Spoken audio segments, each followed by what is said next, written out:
Amis du jour, bonjour. Amis du soir, bonsoir. Cette vidéo s'adresse aux personnes qui ont déjà compris que les mesures Covid vont créer beaucoup plus de morts et de souffrances que le virus en lui-même et qu'il s'agisse d'une étape de plus pour que les mondes de la finance nous transforment de plus en plus en esclaves, quitte à détruire cette planète.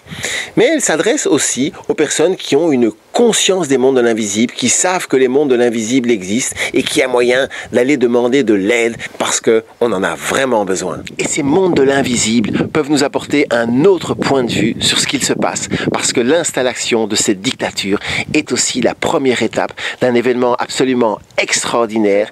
La vérité, c'est qu'on est en train de vivre une coronascension. Alors l'ascension, ça veut dire que notre planète est en train, si vous voulez, de monter vers un nouveau niveau de conscience. Ce qu'il se passe, c'est que les personnes qui ne sont pas connectées assez à eux-mêmes, à l'intérieur, à leur intuition, et en même temps qui n'ont pas assez de connaissances, eh bien ils ne comprennent rien à ce qui se passe. Et du coup, ils vont mettre l'étiquette de la peur sur cet énorme tsunami énergétique qui fait monter le taux vibratoire de la planète. L'ascension, on pourrait aussi appeler ça le grand retour, à savoir les âmes sont, comme on le raconte dans la plupart des tests religieux, les âmes sont parties un jour pour expérimenter autre chose que les lois de la fertilité. Et clac, maintenant, si elles le veulent, celles qui le veulent peuvent retourner à la maison. C'est quelque chose qui se passe normalement au moment de la mort, mais là, effectivement, c'est un truc collectif, ça arrive pour tout le monde. Et donc, c'est un moment où, contrairement à ce qu'on dit dans les religions, en fait, personne ne va nous juger, c'est nous-mêmes qui allons choisir tel ou tel courant en habituant notre âme à avoir tel ou tel élan. Et on est en train de s'éveiller et on est en train de réaliser plein de choses. 1. La Terre est en danger, il faut d'urgence arrêter de la polluer et en plus la nettoyer. 2. Depuis plus de 2 siècles, nous vivons dans une dictature des mondes de la finance qui se fout complètement de polluer un peu plus, de tuer des gens, de créer des maladies juste pour gagner quelques pourcents en plus. Et comme la logique des mondes de la finance c'est qu'il faut toujours plus 5-10% d'augmentation de leurs profits par an, ça ne s'arrêtera jamais. Le hold-up ne date pas d'aujourd'hui du Covid. Non, on pourrait dire qu'une date importante du hold-up, pour la France, c'est 72, où effectivement, à partir du moment où la France a perdu le droit d'émettre sa propre monnaie, elle a perdu sa souveraineté. Voilà, la France a perdu sa souveraineté en 72, elle n'est plus un État souverain. Elle est une colonie des mondes de la finance, comme les autres pays. Il y a un refus de changement des modes de production, des modes de consommation. Il y a vraiment un refus total. Je vous donne juste un exemple. Est-ce que vous saviez que dans les années 50, en Floride, je crois que c'est à peu près 80% des chauffe-eau individuels dans les maisons étaient des chauffe-eau solaires. L'énergie solaire a été complètement détruite par les lobbies justement du pétrole et c'est pour ça qu'on en est toujours là. 3. Il y a 80% peut-être de la planète qui sont complètement endormis parce qu'ils n'ont aucune notion, par exemple, de la médecine, de l'économie, et donc ils se font mener par le bout du nez. Et le 4e état des lieux, je ne sais pas si vous voyez la haine qui est en train d'être organisée pour dire « Oh, les méchantes personnes qui sont des complotistes, qui crient au complot et qui remettent en question les mesures Covid », eh bien ça va faire que s'augmenter, un beau jour, la plupart des gens, ils auront envie de nous mettre en prison. Voilà vers quoi on va. Parce que petit à petit, on va leur faire croire que pour finir, si le virus continue, c'est à cause de ceux qui ne respectent pas les gestes barrières. Et maintenant, on en est dans la phase où, comme avec les Juifs et Hitler en Allemagne avant la guerre, eh ben, on commence à dire dans les journaux, c'est de la faute d'eux, c'est de leur faute, c'est de leur faute. Et vous sentez cette haine qui monte. Et c'est très important parce que vous devez bien imprimer ça dans votre tête parce qu'il va falloir se souvenir de cette haine pour construire l'humanité à venir. C'est vraiment une composante avec laquelle il va falloir faire avec. Alors, il y a une solution. On y arrive petit à petit. Vous pouvez réfléchir pendant longtemps. Moi, j'ai réfléchi pendant des années. Il y a 2 types de scénarios si on veut sauver la planète. Le premier, c'est effectivement de rentrer dans un royaume d'amour où, si vous voulez, on guérit les gens. Parce que la majorité des gens qui sont endormis ne comprennent même pas ce qui se passe. Ils ont un problème de conscience, ils doivent être guéris. Et ce que j'appelle guérir, c'est inculquer aux gens des vraies connaissances. Des connaissances sur leur propre corps, sur le monde qui les entoure, sur la chimie, sur l'économie, sur la médecine. Il faut vraiment s'intéresser à tout. Parce que sinon, par exemple, si vous n'avez aucune connaissance en économie, mais quelqu'un vous dit, tiens, tu as une dette, oui, voilà, on se dit, il y a une dette. Car je ne sais pas si vous le savez, mais le concept de la dette des pays est fausse. En fait, ça vient du fait que le privé a volé le droit qu'avaient les États avant d'imprimer, d'éditer, si vous voulez, d'émettre leur propre monnaie. Et si tu t'intéresses pas un minimum à la médecine, ben, même chose, tu tombes sur des médecins auto-chimiques qui te font faire n'importe quoi et qui, pour finir, abîment ta santé. Donc, il faut avoir un minimum de connaissances pour se libérer. Et le but, à long terme, de notre civilisation, ça sera de travailler notre connexion intérieure, de travailler cette connexion avec notre autre être qui est de l'autre côté du miroir, dans les mondes invisibles, pour petit à petit, en fait, transcender quelque part la mort. En tout cas, la mort au niveau des mémoires, peut-être même la mort au niveau des corps physiques. Et ce monde sera basé justement sur l'évolution, sur la joie, sur les arts et plus du tout sur les possessions et la peur et la mort. Il suffit de récupérer tout l'argent qui est coincé dans les mondes de la finance et il y a assez d'argent pour tout, pour tous les rêves de cette planète. La deuxième famille de solutions, c'est ce qu'ils sont en train de faire. Si vous voulez comprendre la logique du gouvernement invisible et de tout ce qui se passe, mettez-vous à leur place. Imaginez que vous faites partie des ultra riches. Vous croyez vraiment que les ultra riches, ils s'en foutent que la Terre se dégrade et de tous les problèmes qui existent? Non. Mais pour eux, il n'y a qu'une solution. Si ils veulent continuer à garder, si vous voulez, leurs intérêts, à ne pas payer d'impôts, à avoir des esclaves qui travaillent pour eux, il n'y a qu'une solution, c'est diminuer la population. Là, on pourra continuer, si vous voulez, à consommer n'importe comment, mais on peut espérer, en tout cas, ils croient que la Terre s'en sortira. Et pour moi, la seule solution humaine, c'est de transformer effectivement cette solution en école. Mais pour ça, vous allez me dire, il faut un sérieux coup de main. Pourquoi? Parce qu'ils ont des armes, ils ont des bombes nucléaires. Déjà, quand on manifeste, on se fait taper dessus et on reçoit des grenades. Alors, je te dis pas. Donc, il faut un coup de main des forces de l'invisible. Et c'est là qu'il faut bien comprendre ce qui se passe. Parce qu'il y a plein de gens qui sont croyants, mais qui ne comprennent pas qu'il y a deux grandes forces dans la création. Il y a les forces, si vous voulez, de la fertilité, qui est une force qui monte vers la lumière. Et il y a une force qui recycle et qui va vers l'ombre. Et ça fait un grand cercle de la vie, de circle of life. Et ces deux forces, on a besoin des deux forces pour équilibrer chacune de ces journées. Mais le problème, c'est que notre humanité et la plupart des gens, ils sont complètement ensevelis, si vous voulez, sous les forces recyclatrices qui sont endormantes. Et effectivement, ceux qui sont dans le courant descendant, ils ont envie de sécurité, ils veulent faire tout le temps la même chose. C'est un courant qui recycle par la stagnation et qui amène à la mort. Et donc, effectivement, ils veulent surtout, pour ce petit moment sur Terre, que vivent comme des princes et que leurs proches vivent comme des princes. Ce n'est pas un mal en soi, c'est un choix, mais l'autre peuple est obsédé par l'évolution. Et l'évolution, c'est se remettre tout le temps en question et avoir des petits moments où on se repose, de confort. Mais le but principal, c'est chaque fois de se remettre en question, changer, avancer, avancer, avancer, avancer, avancer. Et l'astuce, c'est de comprendre que pour être majoritairement dans le courant qui monte, le courant qui éveille, eh bien c'est simple, il faut se rapprocher le plus possible de la culture de la fertilité. C'est nos modes de vie, en fait, et aussi les personnes qu'on fréquente, qui vont déterminer si on est surtout dans le courant de la fertilité ou si on est aspiré par cette espèce de tourbillon de l'énergie qui descend. Je dis tourbillon parce que c'est une énergie qui devient vraiment extrêmement forte sur cette planète. Et ce tourbillon, oui, il est fait de volonté de stagnation, de volonté de sécurité, de peur, de divertissement. Être dans ce tourbillon produit une certaine euphorie en fait, ou une certaine sécurité, surtout que la plupart des gens sont dans ce tourbillon. Alors on se dit, on est tous dans le même bateau, donc c'est bon. Donc pour avoir ce coup de pouce des mondes, si vous voulez, de notre famille de la lumière fertile, il y a certaines conditions. La première condition, c'est qu'on ait un programme, qu'on ait un rêve commun pour aboutir un jour à un monde qui est dans une culture fertile. Je ne peux pas trop vous détailler dans cette vidéo qui est courte, mais il faut comprendre que notre culture judéo-chrétienne est une culture endormante, une culture recyclatrice. C'est une étape que notre âme fait en vivant cette expérience, mais le but c'est que quand l'âme en a ras-le-bol, elle retourne dans les mondes de la fertilité. Et génial, c'est génial parce que maintenant les mondes de la fertilité vont reprendre possession de la terre, mais uniquement avec les âmes qui en crèvent d'envie. C'est pas qu'on sera jugé, il faut mettre son âme dans un élan en fait, c'est nous-mêmes qui devons le faire.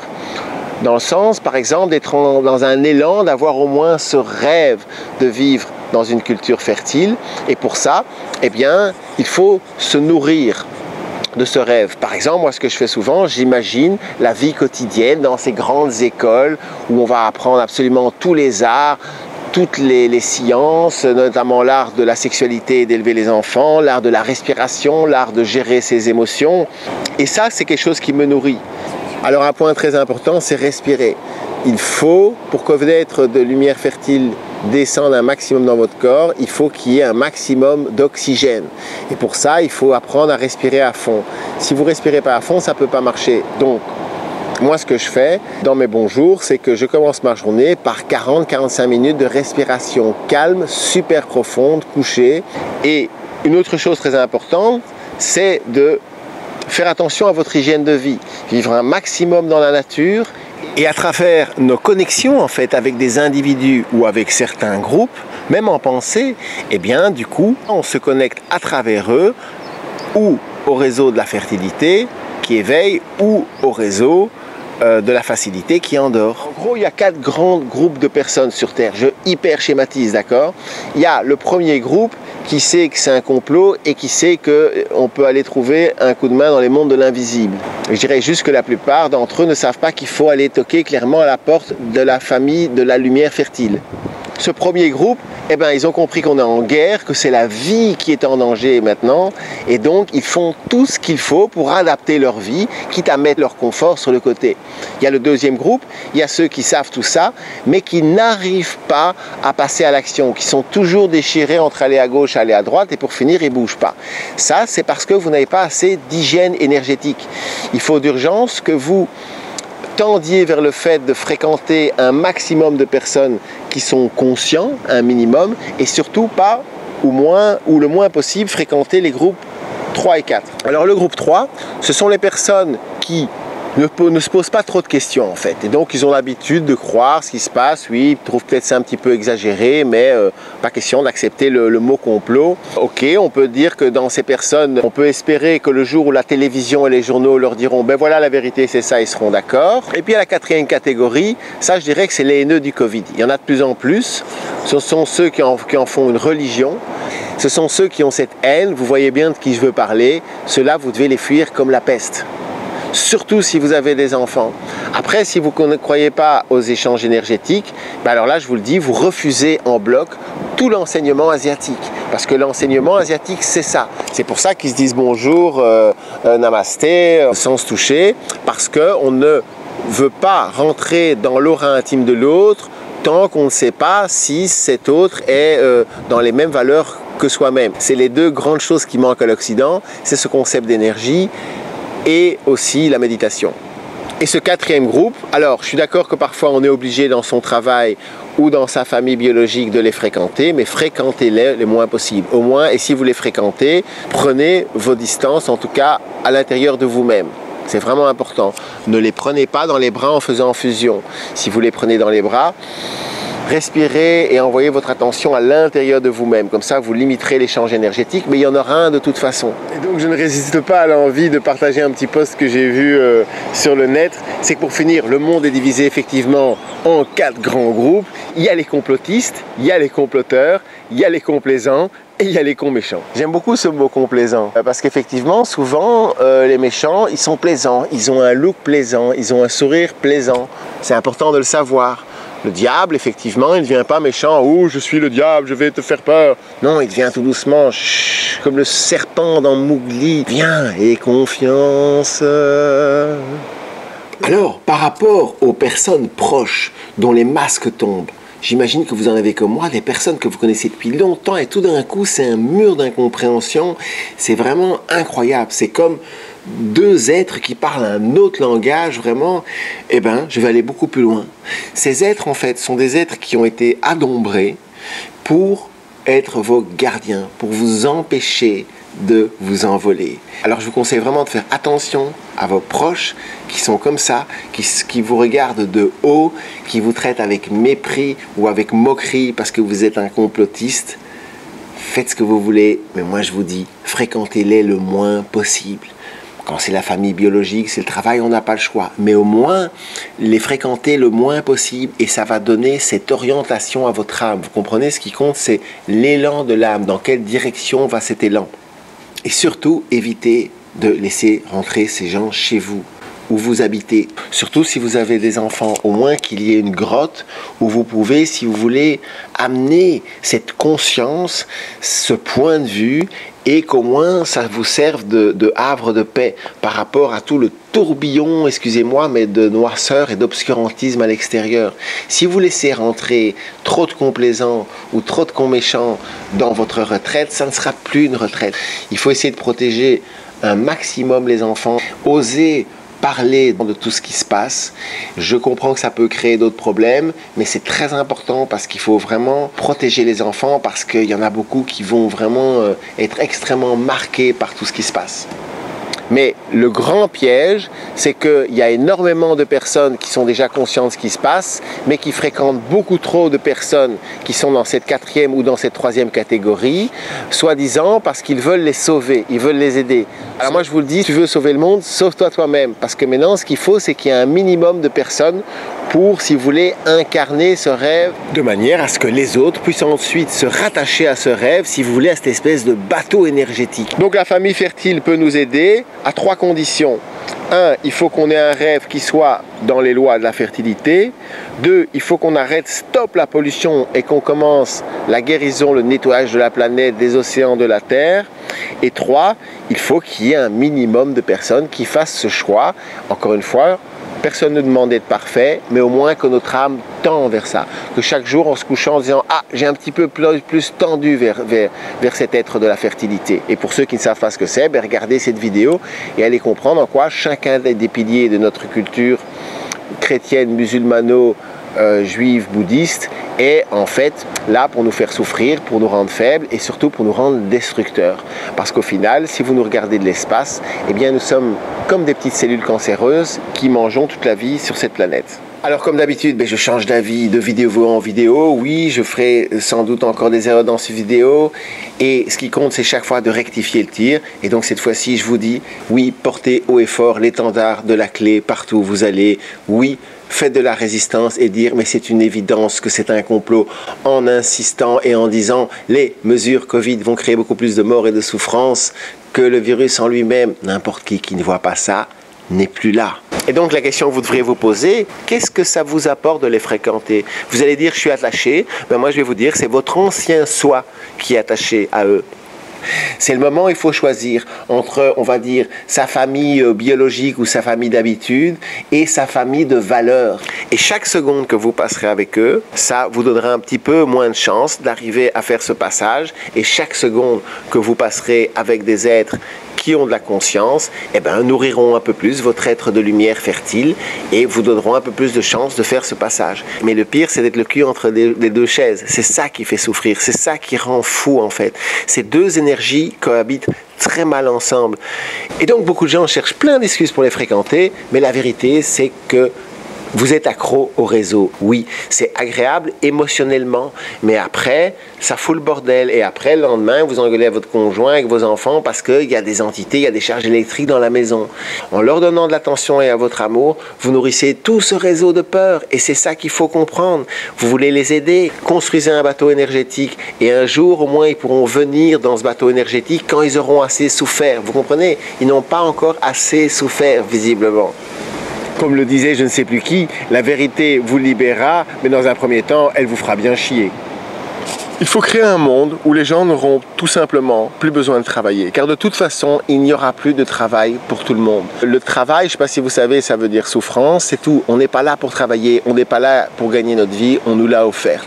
On est là pour révoluer, on est là pour apprendre à aimer, pour apprendre à danser, pour apprendre tous les arts de la planète. C'est pour ça qu'on est là. L'homme, la femme, les enfants, dans la culture patriarcat, n'y retrouvent absolument pas leur compte. Et donc, on va créer des énormes cités universitaires où on pourra apprendre tous les arts, toutes les sciences. Je crois personnellement qu'un être qui n'arrive pas vraiment à développer au moins un sens artistique n'arrive pas vraiment à être vraiment heureux dans sa vie. Et toute cette culture de la fertilité sera dédiée à l'évolution. L'évolution vers une plus grande autonomie. Car pour être libre, il faut être autonome. C'est vraiment la clé de tout. Et pour être autonome, eh ben, il faut s'y connaître un petit peu dans tous les domaines, surtout la médecine, le chamanisme, la psychologie, l'économie. Sinon, on n'est pas libre, on n'est pas autonome. Et tout ce qui arrive aujourd'hui le prouve. On dit au peuple qu'il y a une dette, il le croit. On lui dit touche plus tes enfants, il le croit. Et une des bases de la médecine, eh bien, c'est de savoir que pour lutter contre les microbes et les virus, le meilleur moyen, c'est la prévention en renforçant son système immunitaire, évidemment. Ça, c'est une vérité absolue. Il faut que vous travailliez votre connexion. Cette connexion, il faut aller à l'intérieur. Il y a plein de choses à faire comme ça, et notamment les cérémonies chamaniques avec la chair des dieux. Et ce qui est très important, qu'on soit athée ou croyant, c'est de comprendre que notre culture est une culture qui est complètement contre nature. Elle va à l'opposé de la nature. D'ailleurs, elle détruit la nature, pas uniquement la nature des arbres et des petits oiseaux, mais aussi notre nature, la nature humaine. Alors la solution, c'est très simple pour toi. C'est le plus important de tout, c'est que tu prennes du temps pour te centrer sur toi-même, pour t'isoler de ce tourbillon énergétique, si possible sortir du pays, ou en tout cas le plus loin possible, et te demander qu'est-ce que tu estimes que tu devrais faire dans ces conditions. Et puis le faire. Chacun, on a une mission différente, c'est le moment de s'y mettre. 2, il faut essayer de nourrir un max les personnes qui sont déjà dans la conscience, pour les soutenir, pour se renforcer. Ça va créer des bateaux énergétiques, ça va créer des liens, quitte à essayer de se faire des nouveaux amis, et ou sinon, c'est mieux d'être tout seul que mal accompagné.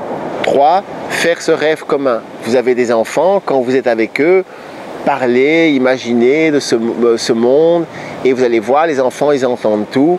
Parlez de tous ces concepts, des piliers, de la clé.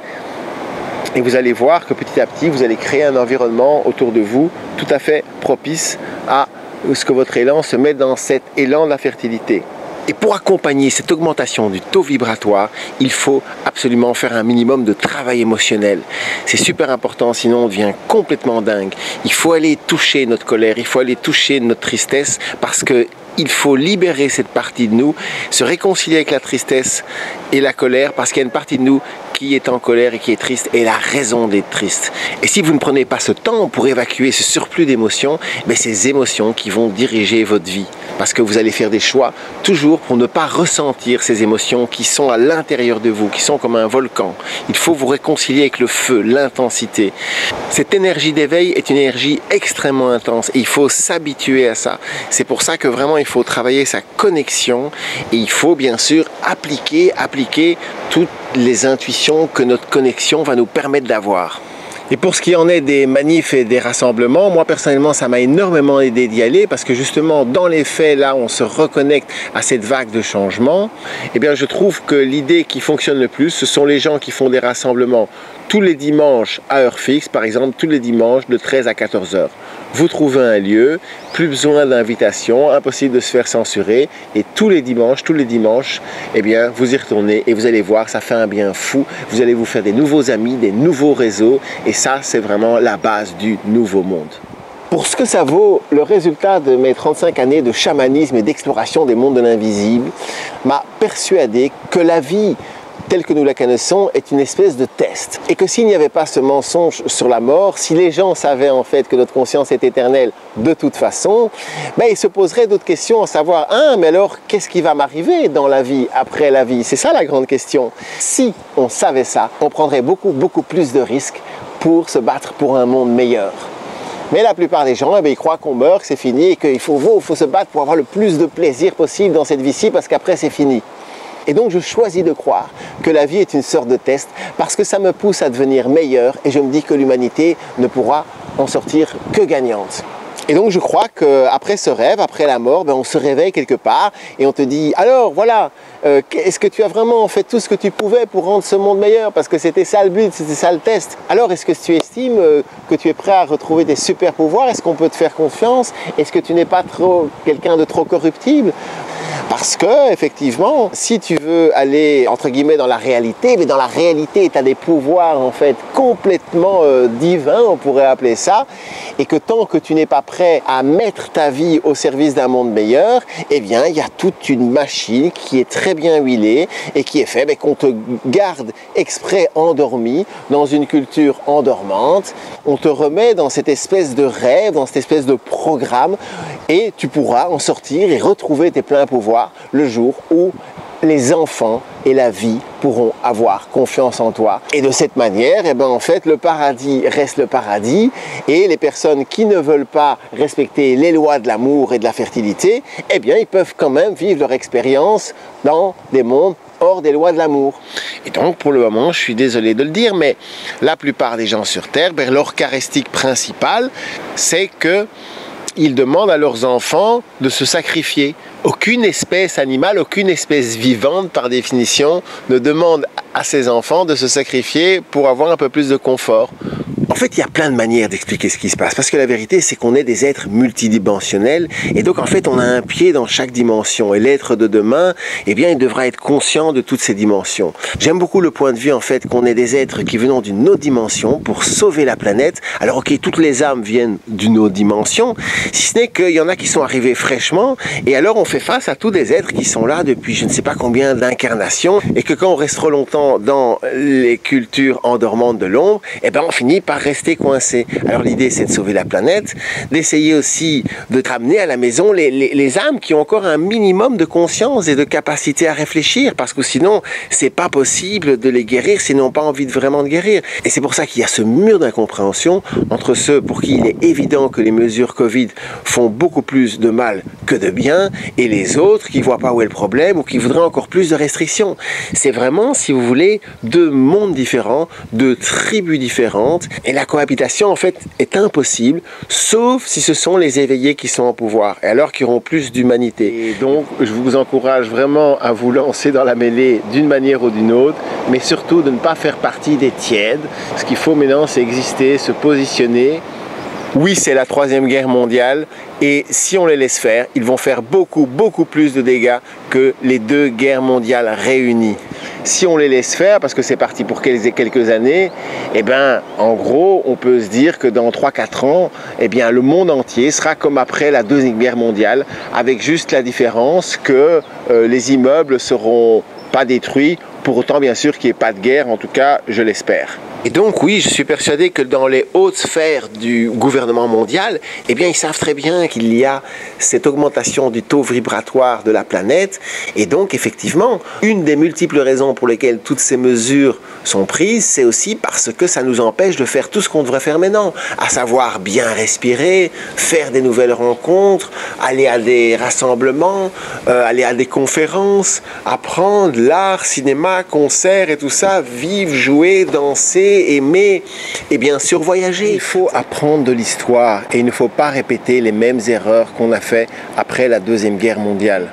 Et je reviens sur cette histoire parce que c'est vraiment important de comprendre que donc que ceux qui ont créé la Deuxième Guerre mondiale réellement, c'est pas Hitler, c'est les mondes de la finance qui ne pouvaient pas supporter, parce que pendant l'entre-deux-guerres, eh bien en fait les partis politiques au pouvoir étaient des partis de gauche, socialistes ou communistes, mais du vrai socialisme, du vrai communisme, parce qu'on votait plein de lois où ils allaient devoir payer un peu plus d'impôts, où ils allaient avoir moins de pouvoir. Et chaque fois dans l'histoire que quelqu'un ou quelque chose s'est mis devant leurs intérêts, eh bien, ils s'en sont débarrassés. Lors du procès de Nuremberg qui a jugé les criminels nazis, eh bien, on aurait dû aussi retrouver les banquiers qui avaient financé Hitler. Je comprends que ce n'est pas des moments faciles. Moi non plus, j'aime pas, c'est pas gai de se balader dans le monde, tous ces gens masqués, tout c'est horrible, il y a une sale ambiance. Mais c'est nécessaire, il faut le comprendre.